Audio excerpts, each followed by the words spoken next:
We are committed to creating a safe and supportive space for our guests and listeners, and to provide information and tools that will help our listeners understand, manage, and overcome trauma.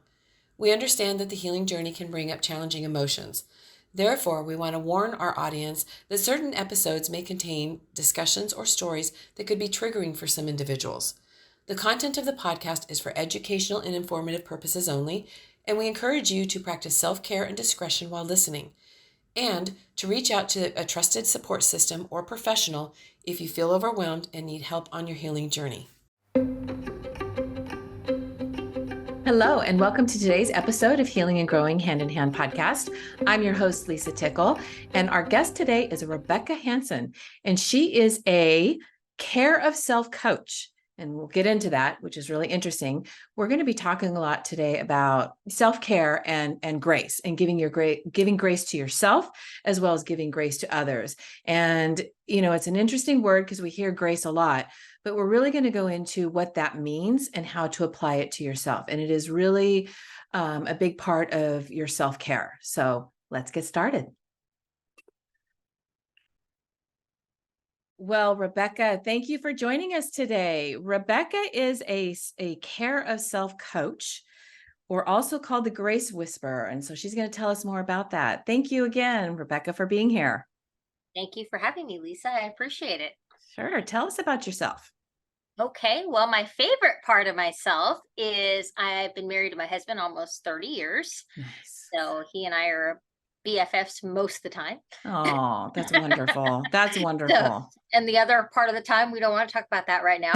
But yeah, we all have that other part. And I am a mama of 4 of the most amazing kids that I could have ever asked for. 2 of those kids are grown and out of the house, and one of them has made me a grandparent. Nice. Isn't it the best? 5 times over. Oh, nice. And it's the best, isn't it? Oh, Yes, absolutely. Absolutely. Yeah, those kids can absolutely do no wrong. And my yep. kids are at the point now where they're saying, what happened to the parents that raised us? Yeah, exactly. Yeah. You'll find out. You'll find out someday. Exactly. That's your privilege. Absolutely. I earned that. Yes. Wonderful. So, as far as my passion also is working with women who are navigating difficult seasons. It could be a season of grief or loss. Mm-hmm. It could be a season of difficult teenagers, which, hello, been there, am there. Yeah. Yeah. So, yeah. it could be a season of, caring for our parents that are getting older, and it could be a Yeah. season of difficulty with our businesses. There's so many different aspects of it, but I like to come alongside these ladies that are so awesome. I like to call them, their Wonder Woman is what they are, but they don't see themselves that way. Right. And they need that support, and how wonderful that you come alongside them. Because everything you're mentioning, I'm thinking, gosh, that would have been so nice of course I had other people supporting me, but they're so close to you, and it's harder for them to give you the support that you would be able to give because you're not so emotionally attached. Yes, absolutely. I love seeing the outcome of just when they get to that point where they start, because I'm all about grace. So it's like when they start giving themselves grace, you can see the transformation start. Yeah. Yeah. That is definitely a game changer. And I'm actually really excited to talk about that, because that is something that I've had to work on myself. Me too. Yeah. Why yeah. do you think I work on it? Yeah. It's not really talked about either. And it's really important. And like I said before we got on the podcast, it's important to have grace for yourself, which we're going to talk about, but also grace for others. I think it's easier to give grace to others than it is. Absolutely. Absolutely. So that's where it starts. I always tell people, everybody else can do what they're going to do, but you have control of you. So let's start with you. Yep. Yep. Yeah. Yeah. And it's actually empowering when you realize that. That's the day that I realized, and I can even point my finger at the exact date and time when I realized that I couldn't control others, that all I could do is control this. And at first I was really angry. It was frustrating. That's what it was, is I was really frustrated. And it's not that I wanted to control, I just wanted to change the situation, and I couldn't. Right. But then it was empowering when I went, oh, wait a minute, I've just released myself of having to control that situation. Yes. Yeah. You know, I can control this. And this Mhm. is a full-time job. Right. Right. Hmm. It's exhausting trying to control something you can't control. Hmm. It's very frustrating. Absolutely exhausting. Hmm. Yeah. So, yeah. So giving ourselves grace, what does that look like? Tell us about that. It's kind of funny when I first started using the term grace, it means it's one of those words. I always say it's kind of one of those words where you've heard it your whole life, Hmm. but it doesn't mean a hill of beans until you have it becomes personal. True. That's true. Yeah, I was raised in the church, so I heard it in all the songs, I heard Sure. it on the sermons, I heard, Hmm. and I'm a fan of it, of course. Who isn't a fan of Amazing Grace, Right. It's like it didn't mean anything to me. I sang about it, but it didn't mean Right. anything until it became apparent if I didn't learn how to impart that to myself, I wasn't going to survive the season I was in. And so I kind of define grace as, well, I don't kind of, I do define grace as showing yourself compassion right where you are right now. Hmm. Hmm. That's perfect. Because we're always going to wish more, want more, Hmm. be better, do better. I mean, Right. all these things in our mind, I call it the Pinterest mentality where, we all want our cupcakes to look like butterflies and ladybugs, but, sometimes it looked like, you threw it against the wall and stepped on it and then had, ate it anyway. But it's like we have this idea of perfection. We have this idea Hmm.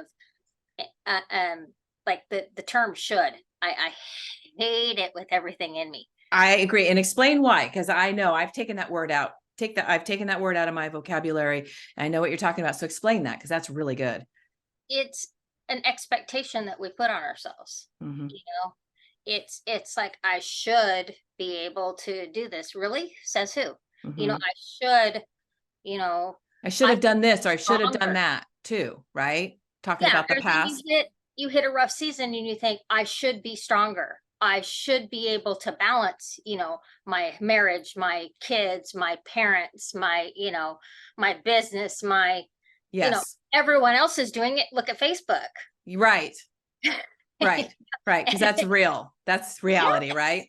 Yes, because you look and you think, wow, look at them. They're having fun. They're going to, Hmm. on vacations and they're doing this. And, you're standing in your kitchen with tears streaming down your face, fighting with Yeah. your husband and your kid and trying to figure out how to get, you know, through that day, much less trying to figure out how to pack for a vacation. It's like there's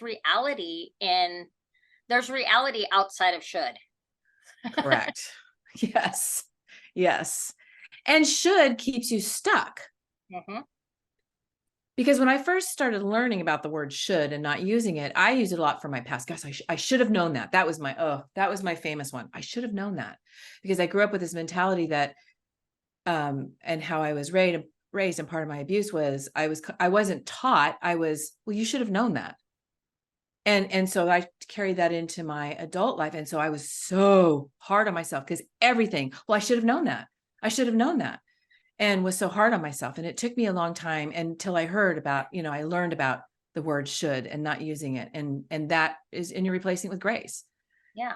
It's a preconceived notion that we got from like you mentioned, your childhood Mm-hmm. experiences decide how you go into your adult. You're still a little kid inside an adult body thinking the same way you did when you were a little kid. If you don't Yep. change that way of thinking, Correct. you'll think that way forever. Mm-hmm. Mm-hmm. There are people that are still going, they turn to substances and other stuff because they They want cannot to shut that down. circumstances and what they think they should be. Mm-hmm. It's like, no, grace is all about right where you are right now, Mm-hmm. in all your Mm-hmm. brokenness, in all your yuckiness. I did a live video this morning and I said, sometimes your day is full of poop. And Mm-hmm. like you don't know, it's not exactly the prettiest way to say it, but sometimes you don't know how to deal with all that's coming at you. You get overwhelmed. Yes, and you get Mm-hmm. overwhelmed. And the thing is you don't have to know how. You don't have to know how. You just have to, first step, I always tell people, first thing I want you to do is just stop and take a breath. Yeah. Seriously. Yeah. Stop and take a breath. I remember my Mm-hmm. daughter-in-law years ago was like talking to me and she was like, da, da, da, da, da. I said, well, hold on. Yeah.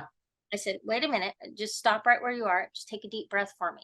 And Mm-hmm. took a deep breath and I said, "Are you okay right in this moment? Like, are you okay right now? Are you safe? Are you, and I went to her, "Are Yeah. you safe? Are you, and she says, yeah. And I said, okay, so this moment is you're okay. Let's step into the next one now and see if we can figure out what we need to do to move forward. You know, Mm-hmm.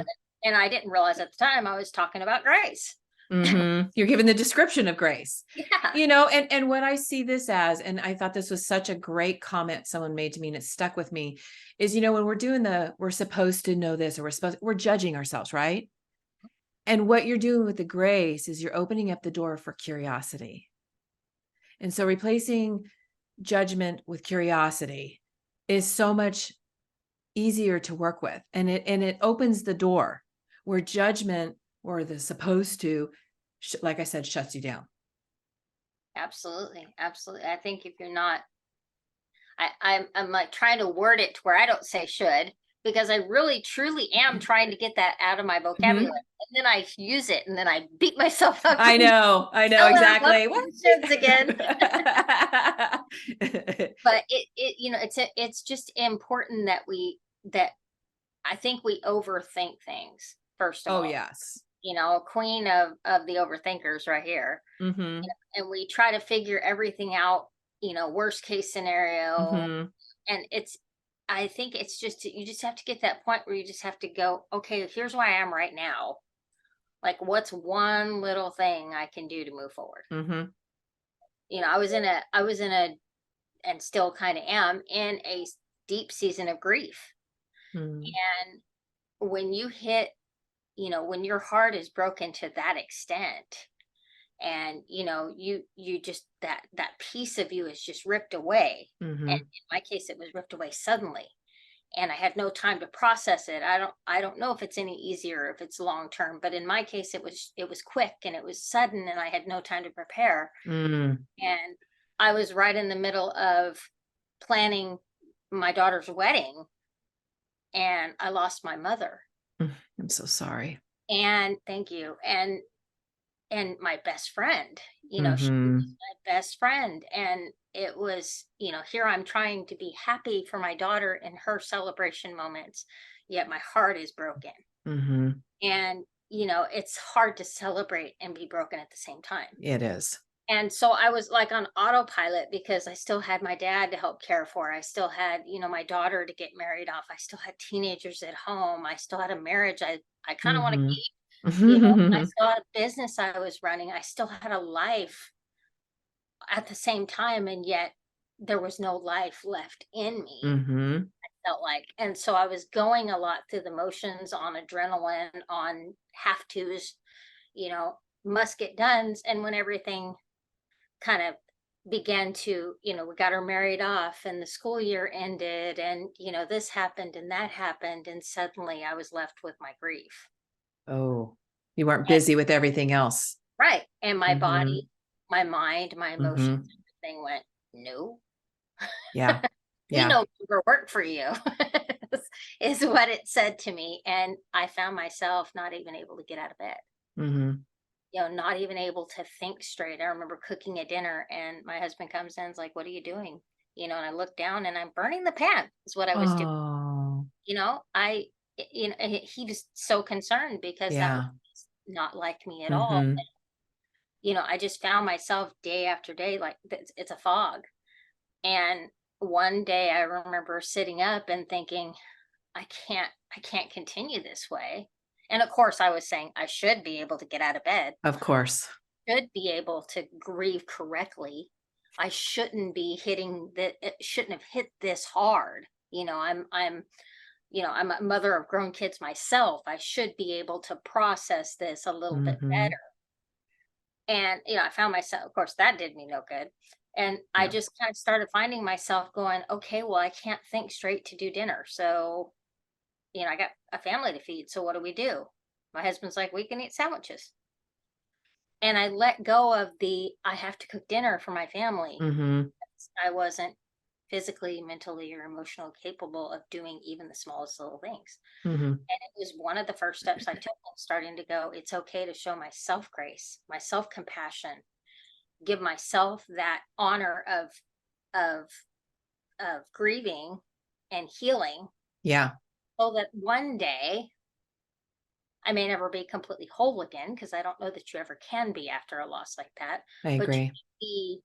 you can be 100% of who you are again. Yes. Yes. It'll just be a little different, right? Right. Absolutely. It is. It is 100% different, Mm-hmm. and so that was like the first step. That was the first step in like, oh, that's what grace means. Mm-hmm. Mm-hmm. Oh, so now when you sing about grace, now when you hear about grace, it rings a whole different tune. Mm-hmm. Because you've experienced it. Absolutely. Yeah. It's interesting because I recognized recently, probably in the last 6 months, the voice in my head and who it was. And I was so hard on myself. I mean, it was just everything. It wasn't like, kind of like what you were describing, this opposed to, but I would make a mistake and it would just be this overwhelming in my head for hours, beating myself up over it. And and then wondering why at the end of the day, I feel horrible, and I'm in this funk and I go to bed and I can't sleep. It's just this whole cycle. And one day I did something, I don't remember what it was. And in my head, I was so belittling myself and I recognized it.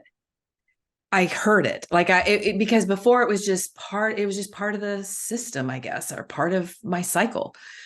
And all of a sudden I heard her and I said, oh, no, no, no, no, no, no, no, no, no, no, we're going to shut that voice down.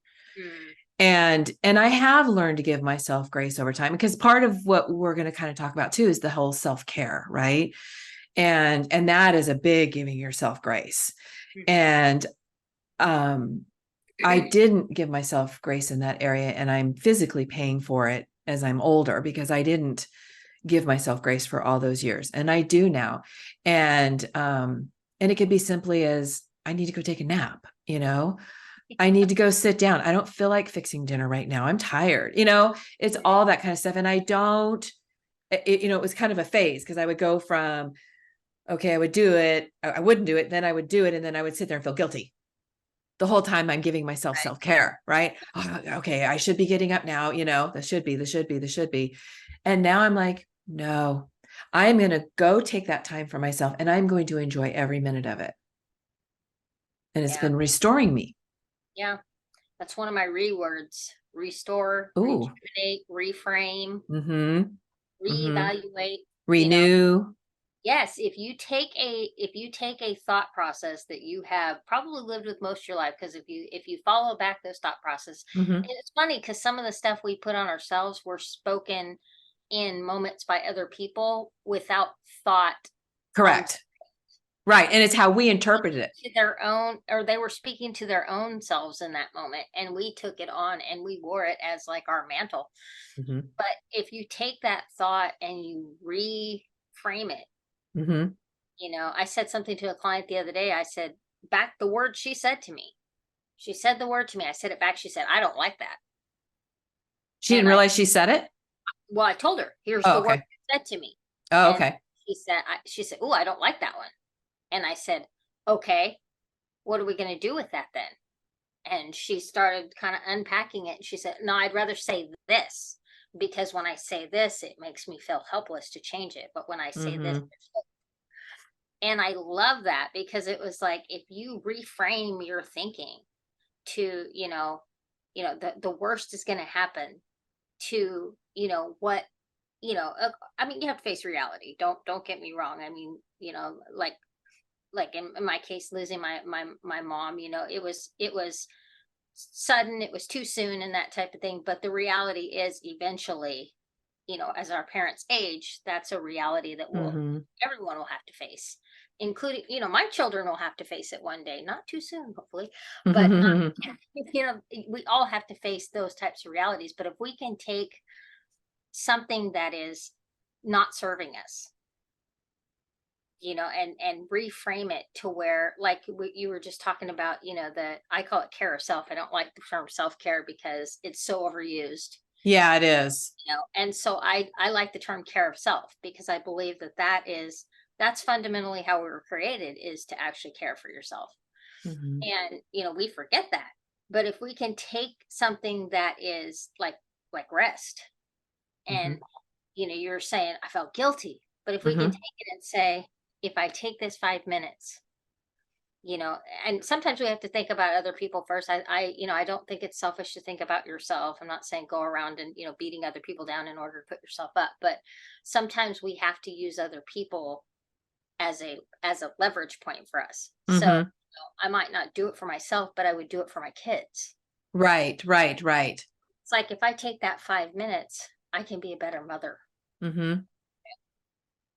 And so you kind of change it just and we think, oh, we got to flip it on its head. Well, that's not how it works. You Mm-mm. can't change a lifelong thinking just by deciding.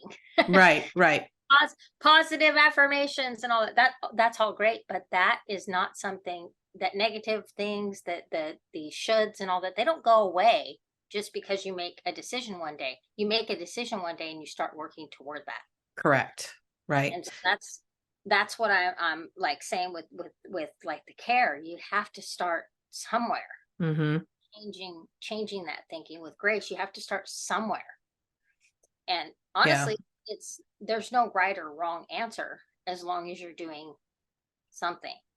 Right, right. And it goes back to, and we say, I hear this all the time, it's like when you're on the plane, what do they tell you? When the oxygen mask comes down, you're supposed to put it on yourself before you care for somebody else. And that was kind of the thing that really started making me realize that I did need to take care of myself more, because I was in a position where I was caring for others, other people that were sick. And when you've been a caregiver, it's exhausting. And even when you're not physically caring for them, it's still exhausting because it's still on your mind. You're still dealing with it. You may not be physically right there, but you're still dealing with it. And that is what made me realize, because I was just so spent, right? I had actually just spun myself completely out. And that's what made me realize, well, yeah, that makes sense. How can I keep pouring out and pouring out and pouring out if I'm not getting myself infilled? Mm-hmm. And it's not, it can just be something like going and resting for 20 minutes, just go take a break, go meditate for a minute. It doesn't have to be some big thing. But once I recognized that, it was when I was caring for someone and I saw, you can't, when you're a caregiver, there's only so much you can do for yourself, but you do need to take that time. And I started to do that, and I was able to manage everything much better, for sure. It was easier to manage it. I wasn't quite as overwhelmed because I wasn't as Right. exhausted. Right. Absolutely. Yeah. That is definitely something in what's called the sandwich generation, I guess. I always say that's Mm-hmm. a term, in my opinion. It's too heavy to be a sandwich. It's got to be at least a quarter pounder, because there's a lot going on, and there isn't every season. I'm not downplaying any of the seasons, but that happens to be the season I'm in myself right now. And sometimes, people will say, well, how can you're telling me to give myself grace and to take time for myself and all this, and I don't even have time to, I'm not sleeping, I'm not doing this. Mm-hmm. And it's like, how do you choose? Do you choose, and they say, oh, prioritize. I love that when people say, oh, prioritize, and it's like, really prioritize? Would you suggest I prioritize my marriage? Or do you suggest I prioritize my raising my kids? Or do I prioritize Mm-hmm. my helping care for my dad? Or do I prioritize, my taking care of, the stuff that happened with my mom? Like, do I prioritize what am I supposed to prioritize? Just Mm-hmm. kids only, everybody else just, kind of Yeah. do what you're going to do. You can't do that. And so I kind of I get frustrated with the pat answers, Mm-hmm. you Yeah. know. With they have no depth. Yes. And the thing is, it's like, I'm not telling you give yourself grace to give you like, oh, that's a pretty answer. Good job. It Right. it's a lifestyle. Mm-hmm. Grace is actually in those moments of overwhelm, of Mm-hmm. stress, of exhaustion. It's stopping and just taking a deep breath. Mm-hmm. It's pouring a cup of coffee. And even if it means standing by the coffee pot in the Mm-hmm. corner of your kitchen and just taking 3 sips of coffee Mm-hmm. all by yourself. I mean, it's not about going. I mean, I'm all for going out and getting massages and Oh getting yeah. other stuff in, like bring it on. But that's not always doable. Right. And so, yeah, there were things I had to prioritize. There were things I had um, to let go of that didn't matter, Mm-hmm. and things that did matter, Mm-hmm. I let go a little bit more of things that I really truly didn't want to let go of, but because I didn't feel like I had a choice. But it's like what I decided was just prioritize in that moment. What's like the most important thing right now? If I'm Mm-hmm. at the hospital with my dad in that moment, I'm with him. So I'm in that moment with him. Mm-hmm. The business, my husband, the kids will be okay for that moment. Yeah. When I'm home, the priority is more my family, and I'm checking in with him, Mm-hmm. and it's a little less right there in your space.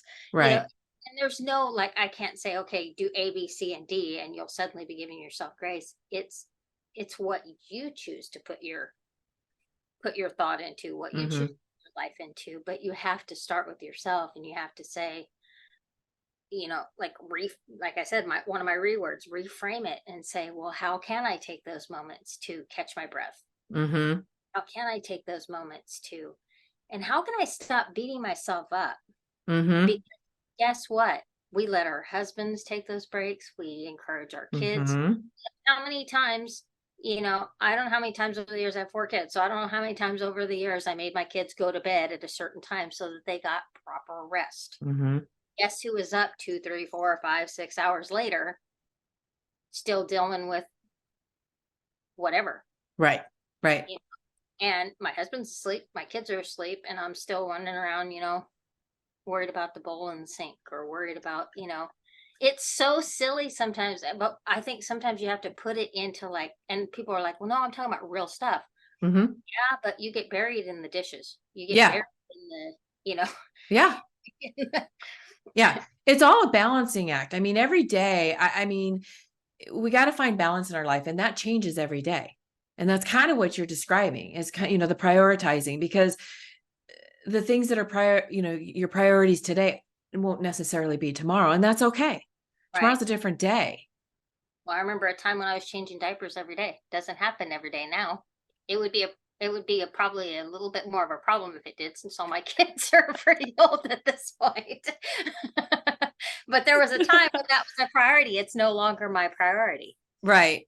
Right. And the other thing you kind of brought up, and I've said this before, and I actually started this with myself, is that would you treat your very best friend or your loved one the way that you're treating yourself? Would you say those things to your child that you're saying to your child yourself? And that's been really big for me. And that was kind of where I started when I started also with the self-care, is realizing that it's like, gosh, I don't remember. It was some incident that made me realize, like, the way I was thinking, it was like, oh, I would never say that to my best friend or to my husband or my son. And that was kind of a game changer. I've said that over the years, is that we really do need to be our own best friend. Mhm. Yeah. Well, the Right. worst thing in the world is to hear the words that you say to yourself coming out of your child's mouth Yes. when they are not uplifting, and they are not, when you hear your daughter say something that you just said to Mm-hmm. yourself. And I look at her and say, how in the world would you even possibly think that? Well, I wonder why. I wonder why she Yeah. thinks that. I wonder why she thinks that, Yeah. She's copying what we do. she's a reflection. Yeah, she's a reflection of me. And so oh my goodness, that's probably one of the hardest hitting things, is the first time I ever heard one of my kids say to themselves some of the things I've heard me say to me. And you're Yeah. right. I wouldn't say it to them. I wouldn't say it to a friend. I wouldn't probably say most things I say to myself to a stranger. Mm-hmm. We are just not kind. We're not kind to ourselves. No. And it's interesting because I just realized as we're saying this, that I used to think when I talked to myself like that I was being humble. Yeah, Seriously. I agree. I just remembered that, because I remember, when I realized that years ago, I was like, oh, that's not humbling. And it was funny. And where I discovered that it isn't, I took this is kind of embarrassing, actually. So it was a large company I worked for. And I wanted to move up in the company, and it was requested that I go to HR and I take this little, I don't know, it was like a self-evaluation test or something.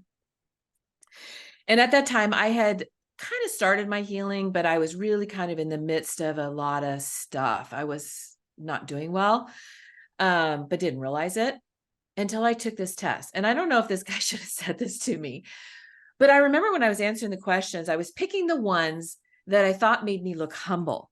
Mm-hmm. Honestly, I purposely picked those answers. Like, oh yeah, I've been there. Yeah. Okay. So this is so funny. So I'm like, oh yeah, that sounds good. I like that one. And I picked it. Right. And it kind of felt true. You know what he said to me when he evaluated the test? I have never seen a more insecure person in my life. Oh, wow. Wow. Wow. That set me back. Right. But it made me think, and see, it still sticks with me today. It doesn't affect me. It doesn't hit me like it did then. Right. I didn't think he was doing me a favor then. Yeah. But it stopped me in my tracks, and it made me go, wow, what was that about? Because I didn't think I was that insecure. Right. But clearly I was, and it showed through this test. And that was kind of the point where I started looking at myself. Isn't that interesting?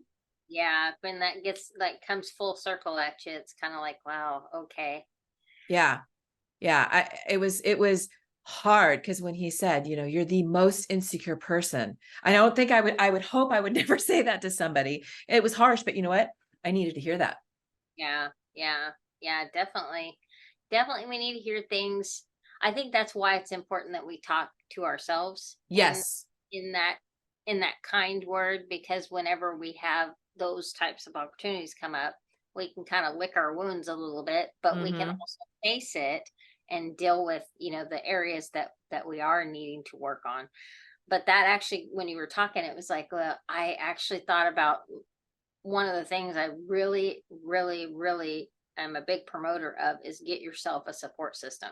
When you're dealing with everyday life, honestly, we all need our support systems. But when you hit these, I mean, especially in the low moments, when you cannot hold yourself up, it's important that in your not so low moments, you actually spend time building up a support system of people who can, you know, it's mutually beneficial for sure, because when they're down, you can lift up. When you're down, they can lift you up. But you need encouragers around you. You need people who speak kindness into you. You need people who will build you up. You need people that you will look up to. You need people in your life that cause you to rise to be that person that you want to be. And when we hit our low points, those are a lot of times the people that shine the brightest. And right. I found it awfully funny that the people that I thought would be those people turned out that some of them not so much. Right. But, and this kind of, this whole thing about talking to yourself is really a relationship with yourself, which will affect your relationship with others. Absolutely. Right. Absolutely. It's definitely be around somebody. I mean, you ever go on? I've already hit on Facebook a couple times today, so I may as well do it again. Go on those people. You ever see those people pop up on your wall, and it's they've got every detail of every fight, everything. Yes, they've been wronged. Everybody that hates them, and they're victimizing themselves. On a public platform, and it's like, do you want those kind of people in your inner circle? Not usually. Right. So I think it's important, like, that you're really selective with who you allow in. Yes. And people who will see the parts in you that you may not be able to see in yourself. Speak some truth into your life. And they need to be a safe place as well, which means you should be able to say what's going on in your head, even when it sounds crazy, and they're just going to smile at you and love you right where you're at. Right. And and I've said this before, and I love this. And this is something that's really helped me in relationship, is when you're separating the person from what they do. And our kids, I always use our kids as a great example. Like, you love your children unconditionally. You don't always love what they do. And when they misbehave, it doesn't change your love for them at all. Yeah. And so that is something that has really helped me in my healing. It might sound crazy because of my past, I'm always suspicious, right? That's just because of my upbringing. And I have had to implement that in my life so that I won't go into every situation being suspicious. And it was something that I've healed a lot from that. So it's not as prevalent. It still pops up. But in the beginning, I really had to focus on, okay, this person is acting this way, but it's not them, right? Mm-hmm. It's just their behavior at the moment. And it doesn't mean that I have to run away, because my response is, if I don't like how it's going, I'm gone. Right. And that's not the right way to handle it.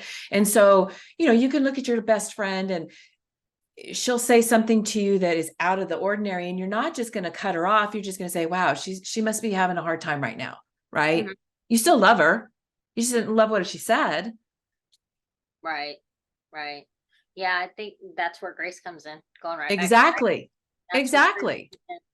I think that's why it's important that the people like, I was going right back to the support system too. That's Yep. why it's important that the people you do let see you at your most vulnerable.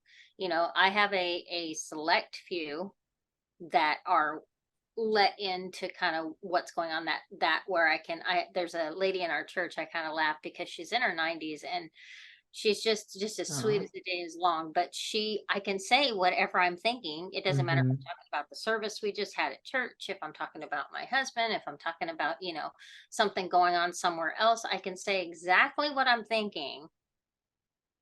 And it's like I get like almost like a pat on the back, like, it's okay, just let it all out. Yeah. Get it out. Get it out. And then once it's out, we talk about it, we can laugh about it, and then I go away ready to face whatever I came in carrying. I can go out and face, and maybe it's, I've had like a difficult day with my husband or something, and and I go talk to her, and I don't understand why he's done it, and I say what I'm gonna say, and then she basically loves him to death. So she, of course, is just like, oh, you say what you're gonna say, and then she reassures me, he loves you, that you're going to work through this, it's going to be okay, and then just gives me that encouragement, and then I can kind of step back out and go back home, and maybe not bite his head off when I get back home. Maybe we can actually have a conversation, and we can actually work through whatever it is, or I can just forgive it and let it go, whatever the case may be. And Go ahead. I'm sorry. no, I was just going to say that's why I think it's important to give yourself grace, but to surround yourself with people who also will give you grace. Words are really interesting because when they're in your head, they can bounce around in there and give a whole lot of meaning. And then once you say them, they can be disempowered. Does that make sense? And I have found that it is good to have a support system and just say that stuff, because a lot of times, and sometimes when I'm working something out and I'll talk it out myself. And it's interesting when I say the words out loud, all of a sudden it's like, it kind of makes you stop and think, oh, wait a minute, and rethink that whole thing. And all of a sudden those words don't have as much power. And that's true when I was doing the workshop, the childhood abuse healing workshop, and the women would share their stories and they would share the shame. And when they're saying this stuff out loud, all of a sudden it's like, it doesn't have that grip on you anymore. It doesn't have that grip. So that's why you're right. You need to have a support system around you. And someone, those people that are just going to let you be who you are at that moment, love you in that moment. And once it's over, we move on. Right. Yeah. Yeah. Agreed.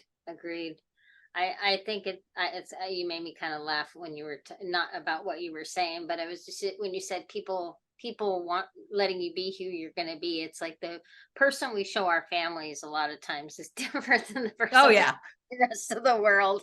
True. And it's like, I don't know that I want everybody, I am a big proponent of, basically what you see is what you get when it comes to me, whether I'm talking to you on something like this, whether I'm, in my own group, whether I'm, working with a client, or whether I'm with my family. I'm a little rougher probably around the edges with family, but honestly, pretty close for the most part. Right. Me too. But, it's you need to be free to be the, to have those moments to, like you said, to release. And well, I think when you give yourself permission to, when you give yourself permission to, you know, reframe what you're thinking, to rest your body, to take the time you need to heal, to get surround yourself. We have to give ourselves permission. Yes. We have to give ourselves permission. And one of the things I tell my clients is, if you're not strong enough to give yourself permission, I'm going to give you my permission, which you don't need, until you're strong enough to take back that for yourself.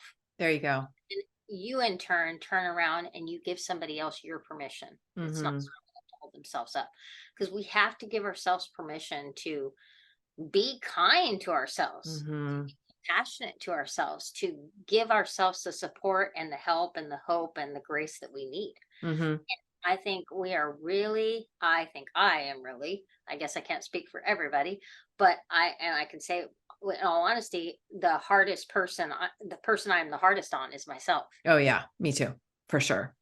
I am so hard on myself, and the expectations that I place on me, I wouldn't place on people I don't even like.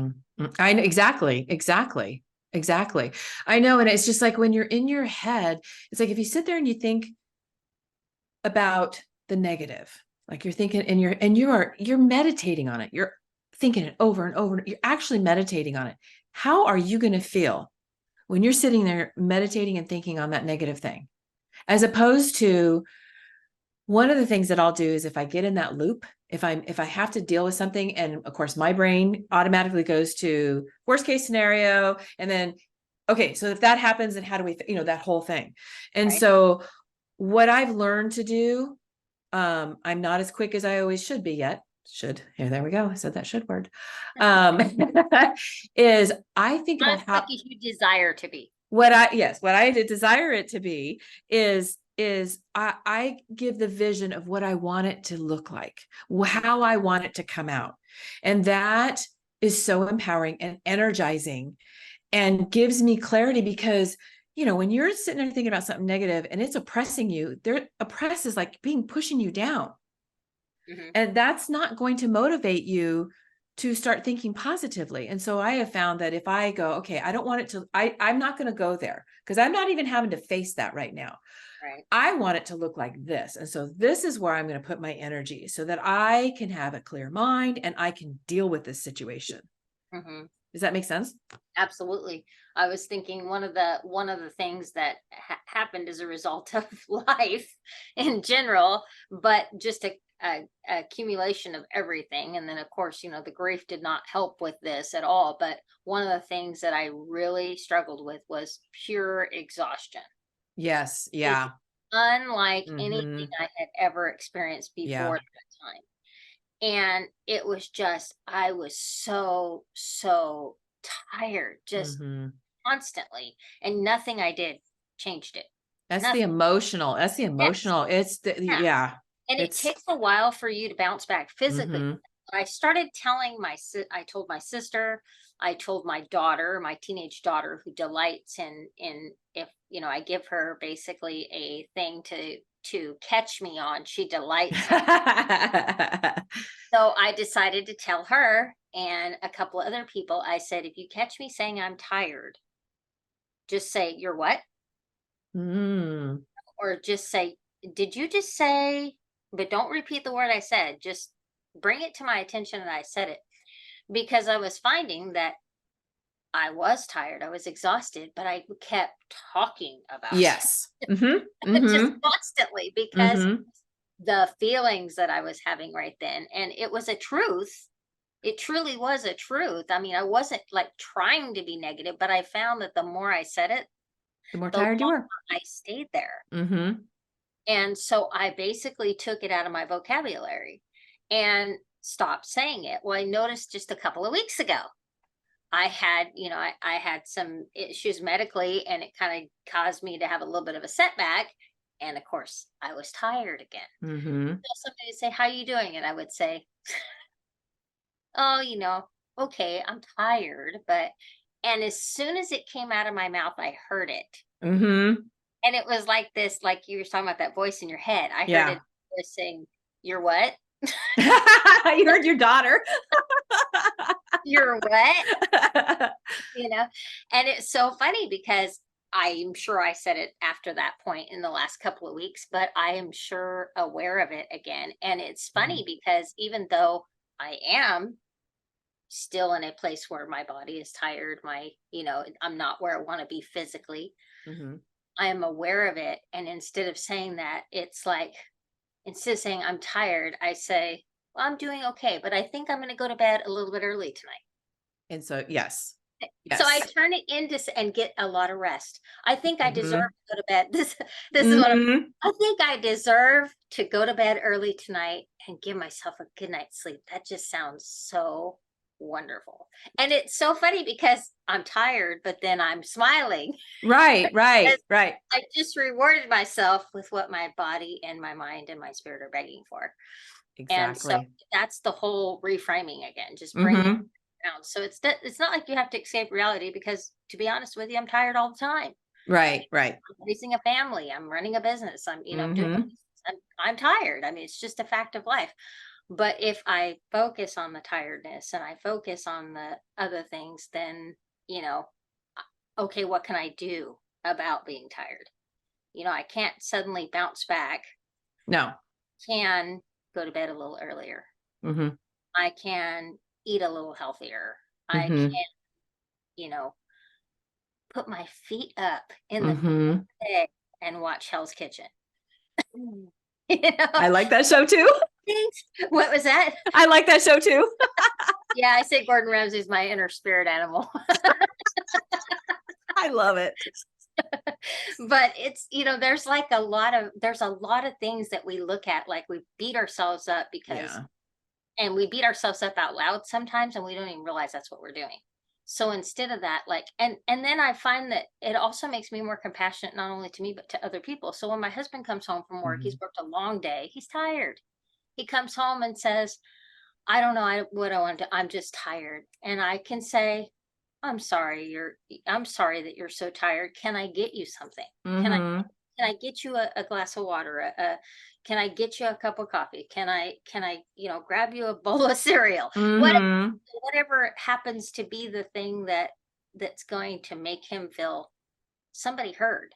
Yes. Yeah, and somebody cares. And somebody cares. Exactly. Because Mhm, we can be really bad about seeing, and I'll say it as a coach, we see it in our clients and we help them and other stuff. And then we come home and we don't express that same stuff to our family. mhm, So, this last couple of years, it's like all about grace, grace to myself, grace to my husband, mhm, my kids, and I like them better. I've always liked mm. them, but I like them better now. Yeah, And yeah. most of it has been because how I am choosing to respond, not react, but to respond Right, right, what is going on in my life. right, Yeah, starting here, starting right here first. right. And living your life and living it out at home. Because I always say you got to live it out at home if you want to be able to live it out in the world, really. Yeah, You yeah, can't be two different people. yeah. Thankfully, I had a awesome example of that. My parents were, my dad was a pastor. My dad always, he was just compassionate, kind, loving. He always was, and that's how he was at home. And so I had Oh. that exhibited to me my whole life. And Mm-hmm. he never raised his voice at me, not once. Never once Mm. did he raise his voice. I always say his daughter did not get that gene. Fortunately, my kids cannot say that. I was that parent that could say I've never yelled at my kids, and they didn't drive me to it. I chose it, unfortunately. Right. But I had an example, and that's the legacy I want to leave with my kids too, because Mhm. and then I also want to tell them, well, when I don't measure up, quote unquote, to that idea, I can still give myself grace. I can still apologize. I can still try to do better next time. Mhm. Not about trying, because that's another one of those words that I hate. It's kind of like should, but Yeah, yeah, it's a process, yeah. and I'm not saying you're gonna suddenly start giving yourself grace and everything is just gonna become peach cobbler and you know whatever. I don't know where peach cobbler came from. It must have been in my brain. But I doesn't made mean a peach pie the other night. Maybe you're thinking that. homemade peach pie with homegrown peaches. Sorry. There you go. Somebody's hungry. I know, right? But it's not about it's not about like what you did, it's about what you do. Yes. That's kind of what, and I've had to tell my kids, I dropped the ball, Yeah, I was wrong, humbling. it That's is. And It that's not is. false humility. That's It is. really humility, especially And when they look back at you and go, yeah, you did. yeah, I know, right? I know. And I've had that relationship with my son. And one of the things I shared this, I think, in a podcast yesterday, that what's interesting is kids' perception of the adults. And the Mhm. perception I had as a child, I don't know where this came from, except maybe I was raised with, you always respect adults, you don't talk back, that whole thing, is that I literally thought that when you got to adult, you became perfect. You became perfect. But then I'm witnessing all this crazy stuff in my life that wasn't. And I don't remember how old I was when I realized that, adults aren't perfect. They make a lot of mistakes. And that was a conversation I had with my son at a very young age. We had that conversation and I said to him and my dad, we were in the car, and my dad and my son and I don't remember why we brought it up, but it was really interesting because the look on his face when I said, us adults make mistakes. He was shocked. Yeah. And he said, oh, you do? And he looks over at his grandpa, who he absolutely adored, and said, Grandpa, do you make mistakes? He said, yeah, I make mistakes. And just the astonishment. And I don't know why the kids think that, but it is good to go to your kids and say, look, I messed up. And I'm actually doing that with my son now, Yeah. because I had never shared my story with him really. Mhm. And he's an adult now, and I actually didn't share my story with anybody. And so that's my first episode, is my story. And before it was launched, I had a conversation with him about it and said, you are welcome to ask me anything. And I Mhm. wasn't a perfect mom. And you know what? I'm really sorry that you grew up in a home where there was so much strife and screaming, because there was. Mm. I made sure there was so many areas of his life that he didn't get abused. Like, I Mm. cut the abusers out of his life. But I screamed, my husband screamed. It was just, and I had to own up to that, and it was funny because we were having this conversation and we were walking and he pushing his son, and he wanted to reach over and comfort me Mm. because I was crying, because of course I'm feeling bad, but and I'm being vulnerable. And I said, no, honey, no. You're not to comfort me. This is to comfort you. Mhm. This is really, and he understood, but it was, even now, I mean, my son's 33 years old, I still have these conversations with him. Right. Yeah. Yeah. I think it's real important. You have to keep those. uh, It's not more important as they get older, but it changes the relationship as they get older, and you have to keep that open, because then they have kids of their own and they Mm-hmm. say, one of my most joyous moments was the first time my oldest boy came to me and said, now I understand. I get it, Mom. I get it. And then he also said to me, how in the world did you do this 4 times and not go nuts? I said, who said I didn't Oh, go nuts? so, so, that's funny. but it's really important, I think, that we keep that open. And I don't go around to my family going, I'm showing you grace today. Yeah, Y- no. But if you choose the path of grace, they're Mm-hmm. affected by it. They are just affected by it. It's caused me, it started out as being able to get out of bed. Yeah. What it started at, I just wanted to be able to get out of bed. I wanted to be able to eventually get back to cooking dinner for my family. I wanted to Mm-hmm. be able to be the mom that was checked in with her kids. I didn't want to live it wasn't even a half life. I didn't even want to live this shell life that Mm-hmm. I fell into the summer after the wedding. And I didn't want to be there. And so it just caused me, and I said I don't like the word priorities, but I'm going to use it right now. It caused me to really look at the priorities I had in my life. Mm-hmm. It's like, is it more important for me to make dinner, or to sit with my daughter and be, Mm-hmm. whether it was watching a movie, whether it was, whatever else, and eat a sandwich that night. and so I basically just made it a point to begin that grace journey into every area I could. And I started, the thing about it is it starts so small. It Mm-hmm. seems like it should be a no-brainer, Right. but it's not. Mm-hmm. It's not. It's like, well, how do I do this? How do I, Mm-hmm. okay, well, I've got this rift in my relationship. I have people tell me I've ripped in my relationship with my kids or with my parents. Like, how do I fix it? It's like Mm-hmm. one step at a time. Mm-hmm. You start working on you, get your stuff, figure out what you truly want. And then Mm-hmm. once that happens, you start working on these other things. And over the last, I always had, I've always felt like I've had a good relationship with my kids. I'm a mama bear to the extreme. Always have been. My kids laugh when something's said, they look over at me and they just kind of laugh because they know what my reaction is going to be.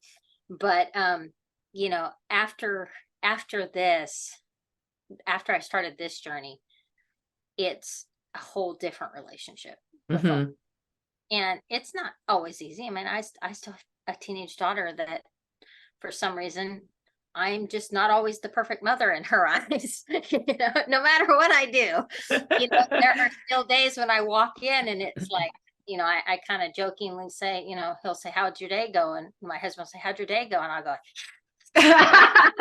and it's like I opened the door and boy, she was just like, you know, She's being and a teenager. yeah, exactly. And then there's days where she cuddles up on the couch with me and Yeah. falls asleep, and so that's just part of it. But my job in that is to realize she's a teenager and not take it to Right. heart. Sometimes it really does. I Yeah. do take it to heart sometimes, I'll be honest.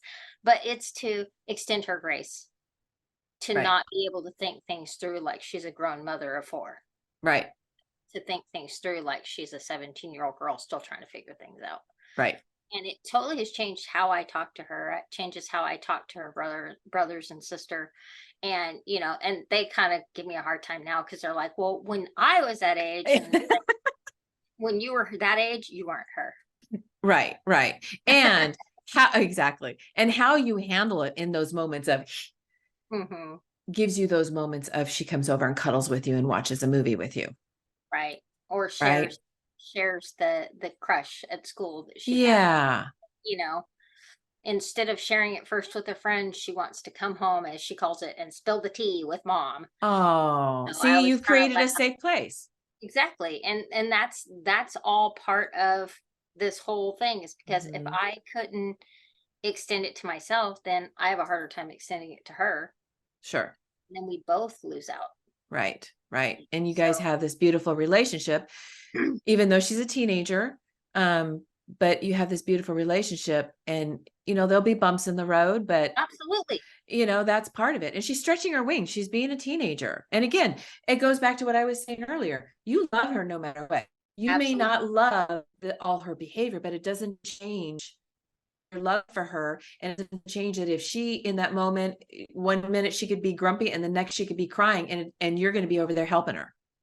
absolutely. And I give myself grace to, on the bad days, I shut my door.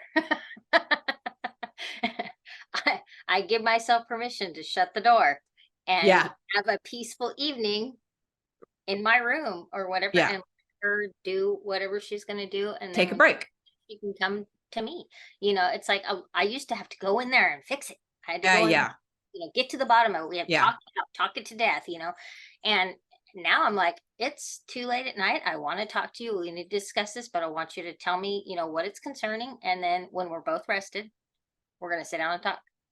Yeah. Yeah. And Exactly. it's made a huge difference. Huge Well, difference. it's much better, I have found for me, and obviously true for others, is that when there's something that's upsetting, I need to process it, because in the past, I would just say things that weren't very nice and then completely regret it later.